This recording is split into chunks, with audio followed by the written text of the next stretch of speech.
कब्जा एक कनाल अराजी बाजियाब।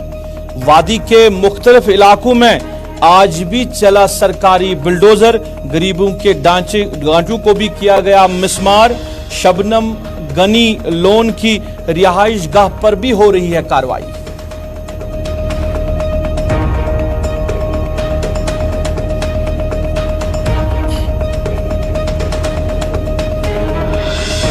जमीन के बड़े हिस्सों पर गैर कानूनी तौर पर काबिज लोगों को बख्शा नहीं जाना चाहिए, मगर गरीब आवाम को हाथ नहीं लगाना चाहिए। जमहूरियत में कोई भी लोगों की आवाज को दबाया नहीं जा सकता है। गुलाम नबी आजाद।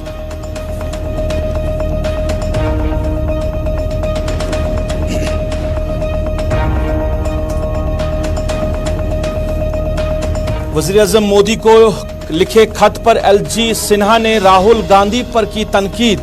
कहा, जिम्मेदारी के साथ कह सकता हूं, कभी भी भिखारी जैसे अल्फाज इस्तेमाल नहीं किए हैं।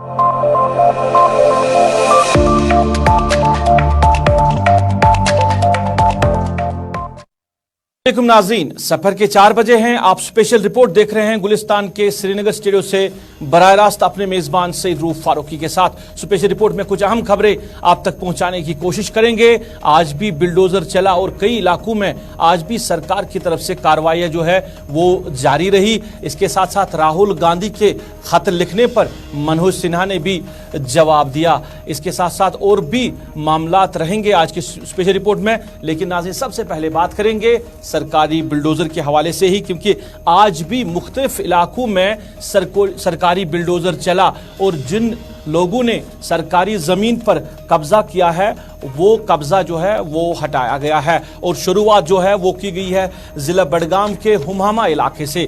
आज सुबह साबिका डिप्टी कमिश्नर फारूक रेंजो शाह की रिहाइश गाह पे जो हुमामा एयरपोर्ट फ्रेंड्स कॉलोनी में जो उन्होंने मकान बनाया है, वहाँ पे आज कार्रवाई हुई है और तकरीबन 1 कनाल अराजी जो है वो वहाँ से बाजियाब की गई है। कई साल पहले भी इस तरह की कार्रवाई करने की कोशिश की गई थी जहाँ पे फारूक रेंजू शाह ने ये मकान बनाया है, पर उन दिनों क्या कुछ हुआ, फिर कार्रवाई को आगे नहीं बढ़ाया गया था। मगर आज जो नायब तहसीलदार बडगाम की सदारत में कार्रवाई हुई है और 1 कनाल जो अराजी है वो वहाँ से दस्तयाब की गई है। नायब तहसीलदार ने इस मौके पर बात करते हुए क्या कुछ कहा वो हम आप तक पहुँचा रहे हैं।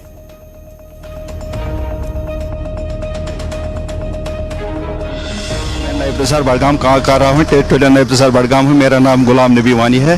सर, अभी हुमामा में जो ये ड्राइव चल रही है इसके बारे में बताइए। ये कोई इंजुम है, कोई उनके खिलाफ कार्रवाई है। साहब का फारूक साहब कोई रिजू साहब था, उसके मकान के सामने खुलावजी हुई थी और इसको हमने मौके पर कितनी लैंड इन्होंने लगभग 1 कनाल से ज्यादा जमीन उन्होंने अपने तहसील में लिया है और दीवारबंदी भी की है। हमने इसको मौके पर ही मुनज़्ज़म किया और मज़ीद कार्रवाई हो रही है। जिन्होंने यहाँ खिलाफवर्जी की उनको हम बज़ेरे वसात आपकी वसात से इत्तफाक करते वो आज खुद खिलाफवर्जी दूर करें। अगर नहीं करेंगे तो उनके खिलाफ भी इसी तरह कार्रवाई होती रहेगी।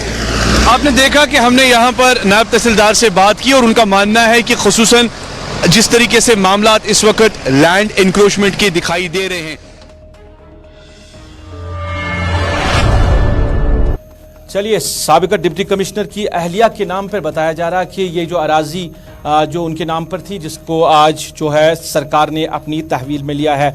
इधर नाज़रीन, साबिका वजीर सजाद गनी लोन की बहन शबनम गनी लोन जो कि एडवोकेट हैं, उनकी रिहाइश गाह पे जो कि कराल संगरी निशात में है, अभी वहाँ पे कार्रवाई हो रही है। वहाँ पे भी जो है सरकार ने जो वहाँ पे सरकारी अराजी है उसको खाली करने का जो मिशन है वो वहाँ से शुरू किया है। और अभी बताया जा रहा है कि एडवोकेट शबनम गनी लोन की रिहाइश गाह पे कार्रवाई अभी जारी है।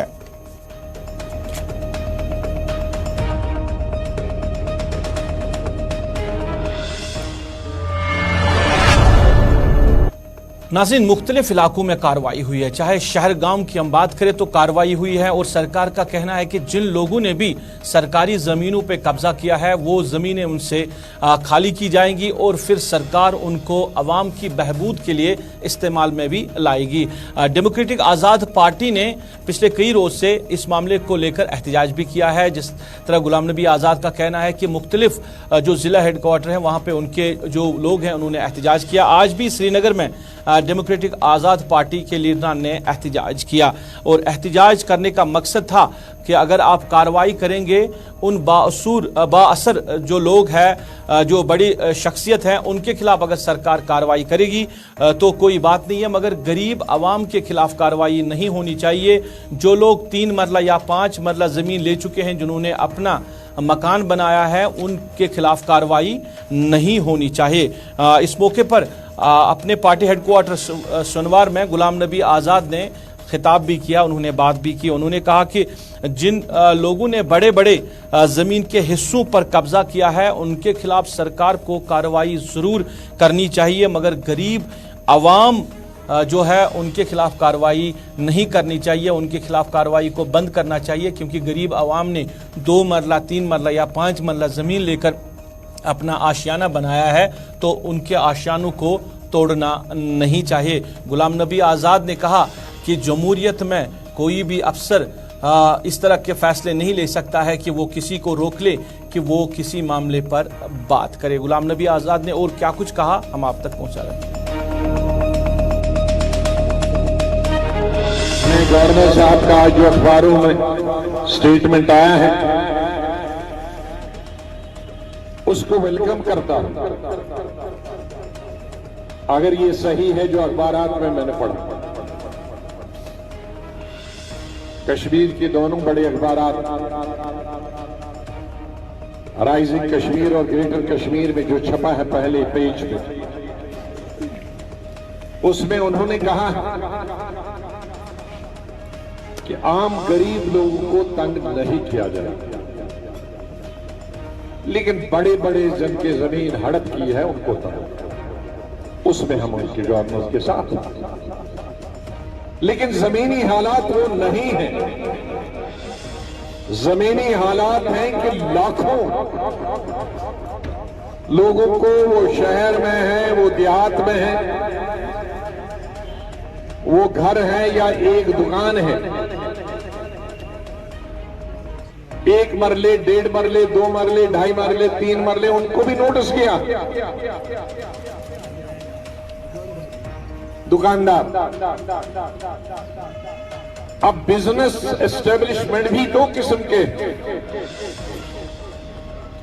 एक तो छोटी सी दुकान, पान की दुकान, सिगरेट की दुकान, किरियाने की दुकान, वो बिजनेस नहीं है, वो जिंदा रहने के लिए है कि जो 5 एकड़ पे है, 10 एकड़ पे है और बड़ा बिजनेसमैन है, करोड़पति। तो इसलिए बिजनेस में भी फर्क है। बिजनेस अंबानी और अडानी भी, लेकिन बिजनेस हमारे दुकानदार यहां 1 मरले पे हैं और शाम को सिर्फ 200 रुपए कमाता है, तो हम उसको बिजनेसमैन नहीं कह सकते। वो सांस लेने के लिए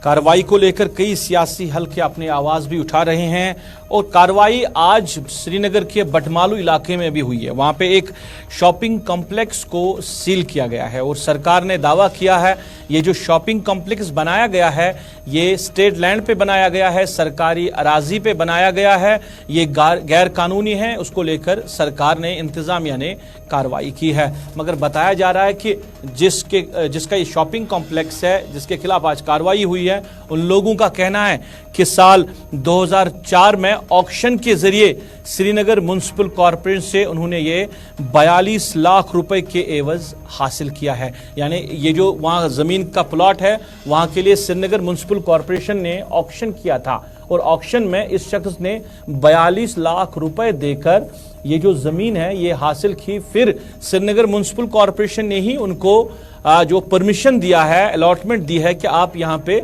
शॉपिंग कॉम्प्लेक्स तामीर कर सकते हैं। इनका कहना है कि अगर सरकार के एक महकमे ने उनको पहले प्लॉट दिया है 42 लाख रुपए के एवज, फिर उन्होंने परमिशन भी दिया है कि आप यहाँ पे कॉम्प्लेक्स बना सकते हैं, तो क्यों आज ये कार्रवाई हुई है, इसको लेकर वो कहीं ना कहीं सरापा एहतिजाज भी है।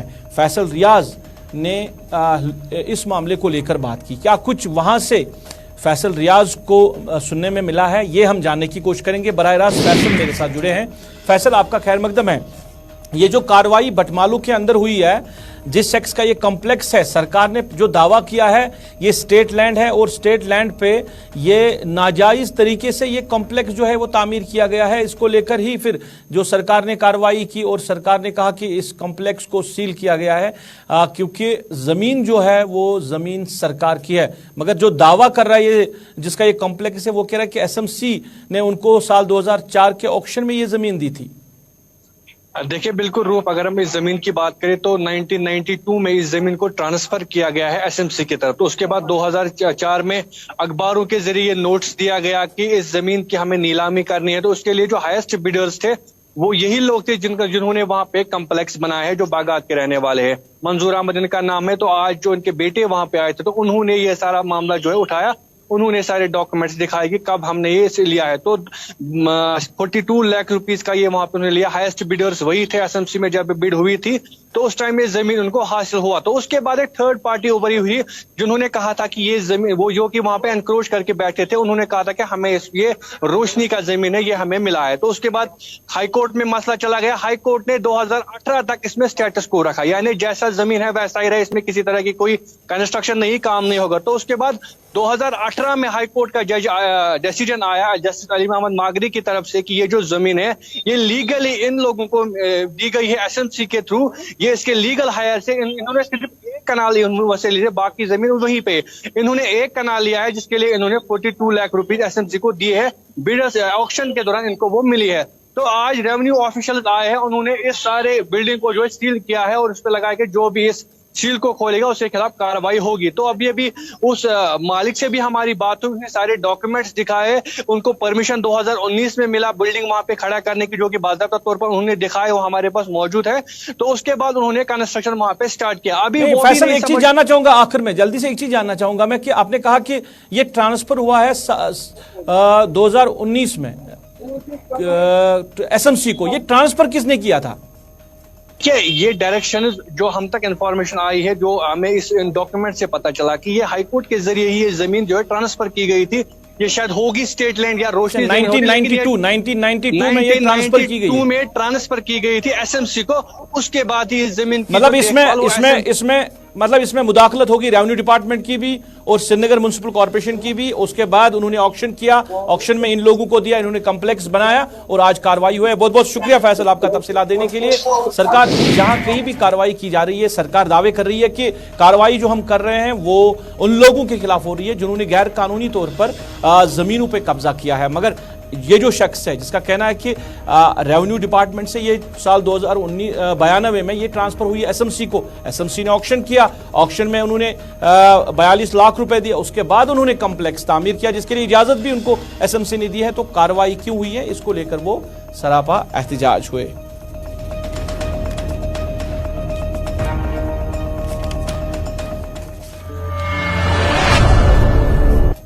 नाज़रीन, बात करेंगे राहुल गांधी के हवाले से। राहुल गांधी ने वज़ीर-ए-आज़म नरेंद्र मोदी को खत लिखा है जिसमें लिखा गया है कि जो कश्मीरी पंडित हैं, माइग्रेंट पंडित हैं, उनके खिलाफ नाजेबा अल्फाज इस्तेमाल किए हैं मौजूदा लेफ्टिनेंट गवर्नर मनोज सिन्हा ने।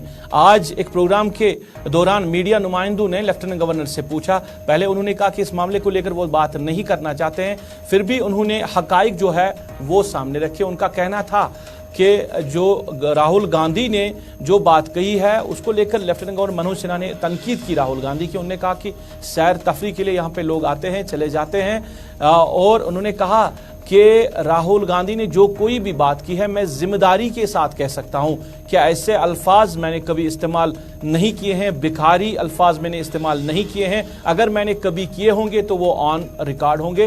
राहुल गांधी ने जो कुछ कहा वो गलत कहा।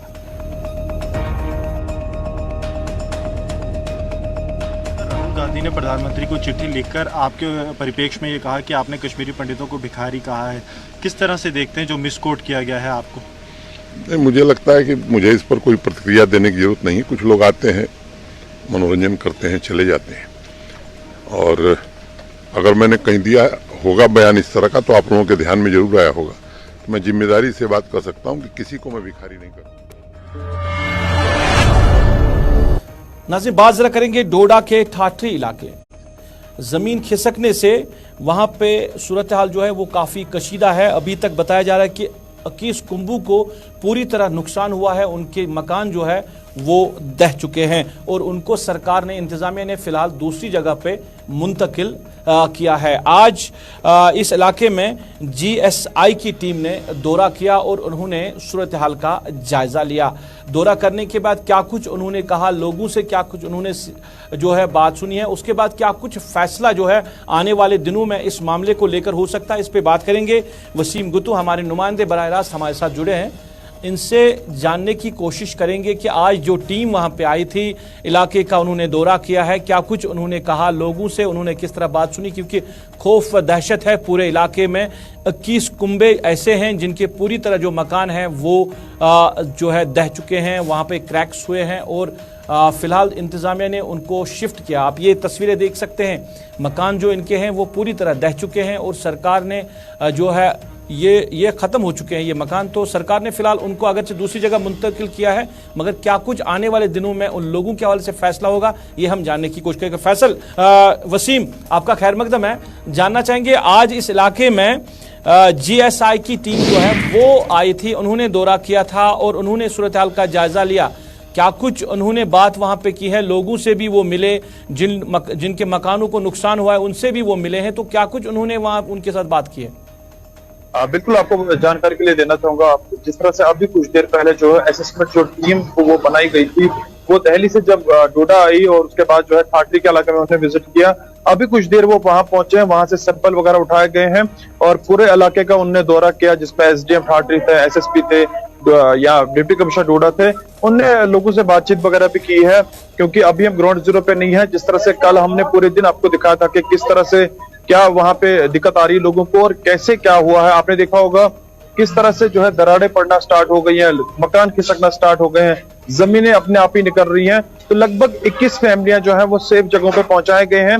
असेसमेंट जब ये टीम करेगी उसके बाद ये डिक्लेयर करेगी, क्योंकि डिप्टी कमिश्नर को उनको रिपोर्ट देनी है, उसके बाद जो हमारी जो हायर अथॉरिटीज उनको होगी उनको इनने रिपोर्ट देनी है। लोगों से जब मैंने खास बातचीत की, लोगों का यही कहना है कि हमें अच्छी जगह बसाया जाए अब, क्योंकि ये जगह जो है वो बसने के लायक नहीं रही।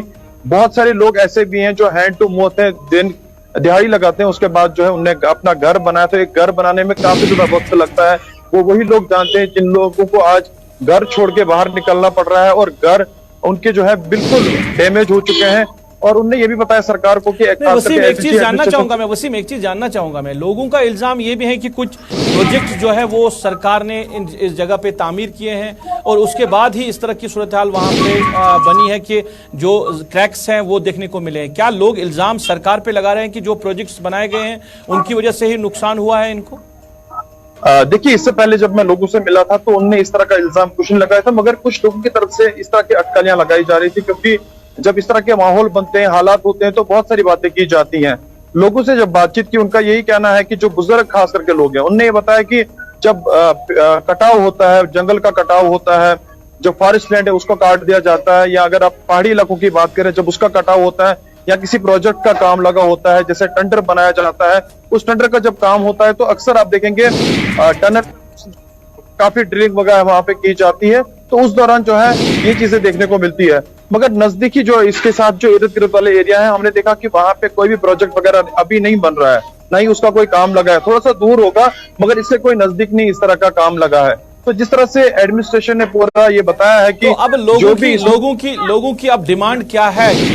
एक तो सरकार ने फिलहाल उनको, इंतजामिया ने उनको फिलहाल मुंतकिल किया दूसरी जगहों पे, अब उनका क्या कुछ कहना है, क्या डिमांड है उनकी? डिमांड उनकी यही है क्योंकि मकान उनके रहने के लायक अब नहीं है। इनको एक सरकारी जो जगह दी गई थी, सरकारी एक लैंड दी गई थी, वहां पे कुछ क्वार्टर्स वगैरह बने हुए थे। उनका जो उनके घर के रहने वाले लोग हैं, जो उनके बाकी लोग हैं, उनने बताया कि फिलहाल हम अपने इन घरों में रखेंगे इनको, जिस तरह से उनके रिश्तेदार वगैरह हैं, क्योंकि सर्दी का माहौल है, काफी माइनर बच्चे भी ऐसे हैं जो बाहर नहीं रह सकते हैं। तो उन्होंने बताया कि फिलहाल हम अपने घरों में इन लोगों को रखेंगे, उसके बाद जो है सरकार इनके लिए किस तरह का फैसला लेती है, क्योंकि सरकार से उनकी एक ही डिमांड है, हम बसने के लायक इस इलाके में अपनी है। क्योंकि अगर दोबारा हम वहां पे अपना मकान बनाएंगे, रहने के लिए जगह बनाएंगे, आने वाले टाइम में इसी तरह का माहौल अगर फिर बना तो कौन उसका जिम्मेवार रहेगा? ये कहीं ना कहीं सरकार के लिए एक बहुत बड़ा सवाल है। चलिए, बहुत बहुत शुक्रिया वसीम तफसीलात देने के लिए।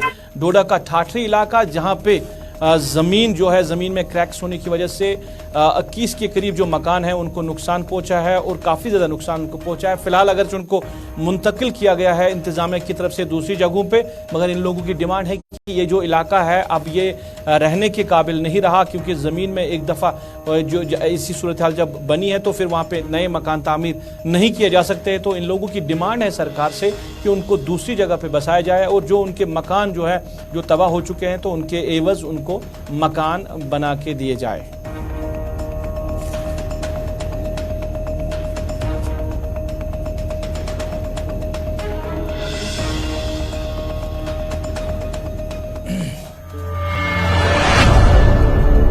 नाज़रीन, कुछ दिन पहले सरकार ने एक हुक्मनामा जारी किया था कि जिन जगहों पे नंबरदार अभी नहीं है वहां पे नए नंबरदारों को बनाया जाए। बाज़ार तौर पर सिविल सेक्रेटरीट से एक ऑर्डर भी इस हवाले से निकाला गया था।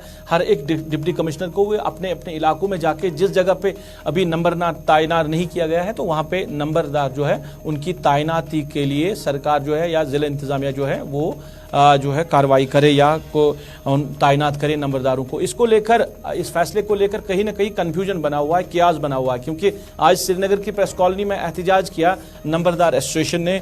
ऑल जम्मू कश्मीर नंबरदार एसोसिएशन ने आज एहतजाज भी किया। उनका कहना है कि सरकार का जो ऑर्डर था वो ये था कि जहां पे नहीं है वहां पे बनाए जाएंगे, मगर जो मुतल्लका डिप्टी कमिश्नर है उन्होंने जो ऑर्डर्स है, उन्होंने जो ऑर्डर्स चस्पा किए या उन्होंने जो नोटिफिकेशन निकाली है उसके तहत कहा गया है कि सारे जो नंबरदारों से उनको तब्दील किया जाएगा और नए सिरे से बनाया जाएगा। उसको लेकर इस फैसले को लेकर आज उन्होंने श्रीनगर की प्रेस कॉलोनी में एहतजाज किया। एहतजाज करते हुए उन्होंने क्या कुछ कहा, हम आप तक पहुंचा रहे हैं।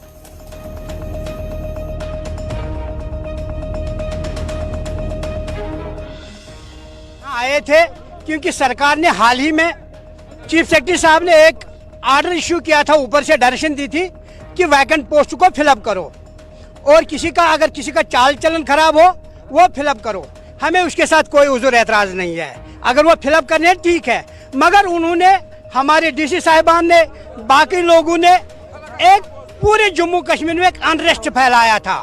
उन्होंने कहा कि सारे नंबरदारों को हमें रिमूव करना है। उसके लिए उन्हें जगह जगह नोटिसें चस्पा की थी, नहीं नोटिसें चस्पा की बल्कि पटवारी साहिबान से, तहसीलदार साहिबान से बोला कि हर गाँवों से 3-3 नामों का एक पैनल बनाओ। 3-3 नामों का पैनल में से हम खुद ही नंबरदार और चौकीदार को मुंतखब करेंगे। हम इसलिए यहाँ आए जनाब, हम पिछले कई दहाइयों से नंबरदारी का काम करते आ रहे हैं और आज भी खुशनुसीबी से अंजाम दे रहे हैं। हमें क्या कोताही है? अगर हमें कोई कोताही है हमें बता दीजिए, वरना अगर हम आपके 1500 रुपया माना मुशायरा हमें देते थे उस पर हम काम। चलिए नाज़रीन, इसके साथ ही अभी तक के स्पेशल रिपोर्ट में बस इतना ही। आप जुड़े रहे गुलिस्तान न्यूज़ के साथ। गुलिस्तान न्यूज़ पे खबरों का सिलसिला जारी रहेगा। फिलहाल अपने मेज़बान को इस वादे के साथ दी इजाज़त, आप खुश रहेंगे, आबाद रहेंगे, हमें भी अपनी नेक दुआओं में याद रखेंगे। अल्लाह आपका, हमारा सबका हाफिज़ व नासिर।